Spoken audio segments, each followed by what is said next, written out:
Here's a brief overview of how we made this water animation in Blender. I'm going to add the ground, trees, and flowers to make the basic environment. The photogrammetry technique was used to create the trees. More information about this process can be found in another video. Along the river, I also added some rocks. They are significant because they act as collision objects, causing splashes and foam when they collide with the water. We'll get to that in a minute. As a first step, I'm going to add the domain, which is the region in which the simulation will take place. So, put it where you want the water to flow, and scale it accordingly. Assign the fluid physics property and the fluid type domain. Set liquid as the domain type as well. We must now include the source of the water. I created this simple object. Because of its irregular shape, the fluid emission is a little uneven. Assign the fluid physics property once more, but this time select flow as the fluid type. And of course, liquid is flow type. We must also specify inflow as the flow behavior. As a result, the liquid is continuously emitted. We want the water to flow in this direction. So, check the initial velocity property and enter a negative value along the y-axis. Let's return to the domain object. Consider a resolution divisions value between 128 and 256 for the final simulation. This is essentially the liquid simulation's resolution. You can leave this value at 32 or 64 for a quick preview. Remember that fluid simulations in Blender can be extremely slow. The CFL number and time steps maximum and minimum properties are related to the simulation's quality in terms of how it computes liquid flow and collisions with other objects. In the case of fast-moving fluids, these values should be adjusted. Then, get rid of the border collisions. Otherwise, the water will collide with the domain's borders. We can select the simulation method in the liquid section. The flip option is the default.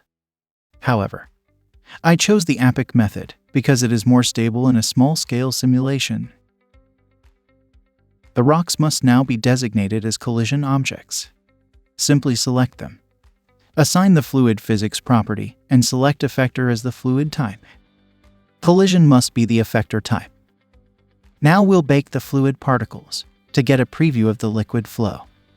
Before you begin baking, you must save the Blender file. Choose a folder to save the data in the domain's cache section. And select modular as the cache type. We can bake the fluid, mesh, and spray separately this way.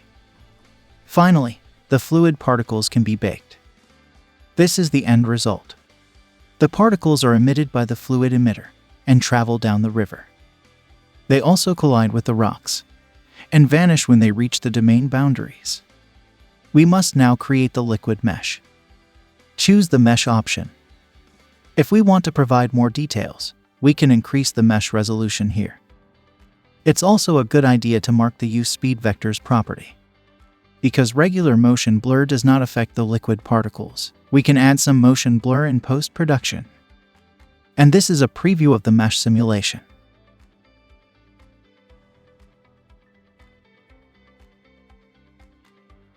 Finally, we must create the spray, foam, and bubble particles.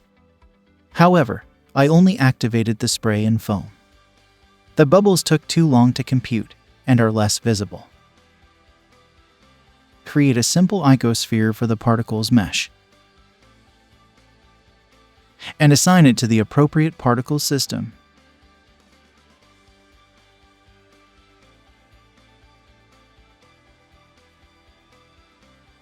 Now that we have all of the simulation's components, we can create the water material. It's just a glass shader with a volume absorption. Set the index of refraction to 1.33 in the glass shader. Finally, in the View Layer Properties pane, enable the Vector Pass. This is related to the Speed Vectors property that we previously enabled. Add the Vector Blur filter to the Compositing pane. Connect image to image, depth to Z, and vector to speed. This gives the water some motion blur. And here's the final animation.